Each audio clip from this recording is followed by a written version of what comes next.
आखिर कर्ण की मृत्यु के बाद परशुराम जी कहाँ चले गए? एक ऐसा स्थान जहाँ आज भी दिखाई देते हैं परशुराम जी।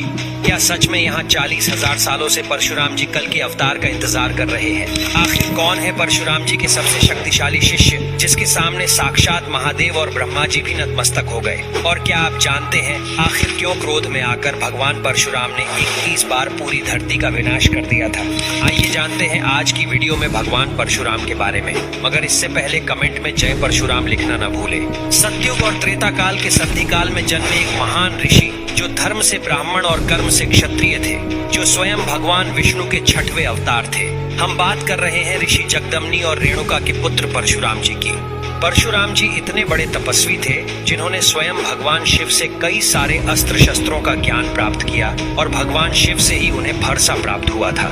इसके अलावा परशुराम जी ने कुल मिलाकर 21 बार हैय वंश के क्षत्रिय का विनाश किया था। कहते हैं परशुराम जी के अंदर इतना ज्ञान भरा था जिसकी तुलना कभी नहीं की जा सकती है।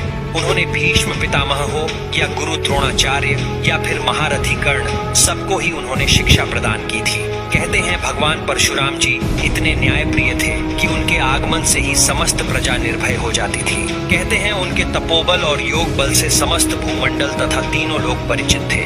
हर कोई उनसे डरता था। साथ ही जब वह भ्रमण कर रहे थे तब उन्होंने सांदीपनि ऋषि के आश्रम में जाकर वहां पर शिक्षा प्राप्त कर रहे भगवान श्री कृष्ण को सुदर्शन चक्र प्रदान किया था। और कहते हैं कि कलयुग में होने वाले भगवान विष्णु के 10वें अवतार यानी कल के अवतार की शिक्षा और दीक्षा का कार्य स्वयं भगवान परशुराम जी करेंगे, और इसीलिए वो आज भी उनका इंतजार कर रहे हैं। लेकिन अब सवाल ये उठता है कि आखिर परशुराम जी इस समय है कहाँ? तो इसके पीछे भी 2 अद्भुत कहानियां हैं। कहते हैं कि भगवान परशुराम जी ने अश्वमेघ महायज्ञ का आयोजन कर सप्तद्वीप युक्त पृथ्वी महर्षि कश्यप को दान स्वरूप दे दी थी, और उनके आदेश अनुसार वह स्वयं महेंद्र पर्वत पर चले गए थे और आज भी वहीं निवास कर रहे हैं और भगवान कल्कि का इंतजार कर रहे हैं। लेकिन सिर्फ यही नहीं, कुछ किंवदंतियां तो ये भी कहते हैं कि चीन और इंडिया के बीच में यानी तिब्बत के कुछ खास क्षेत्र में एक ऐसी घाटी है जिसे शांग्रीला घाटी के नाम से जाना जाता है, जहां समय रुक जाता है। और कहते हैं कि भगवान परशुराम जी और बाकी के 6 चिरंजीवी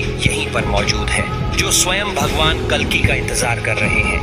ऐसी मान्यता है कि राजस्थान में एक ऐसा मंदिर है जिसे परशुराम ने अपने फरसे के वार से बनाया है। यह मंदिर अरावली की पहाड़ियों में है और इस मंदिर में एक गुफा है जिसमें शिवलिंग है। इसी मंदिर में बैठकर परशुराम ने तपस्या की थी। उनकी तपस्या से प्रसन्न होकर भगवान शिव ने उन्हें धनुष और अक्षय तरकश दिया था। अक्षय तरकश ऐसा था कि उसके तीर कभी भी खत्म नहीं होते थे। वैसे इसके बारे में आपकी क्या राय है? हमें कमेंट बॉक्स में जरूर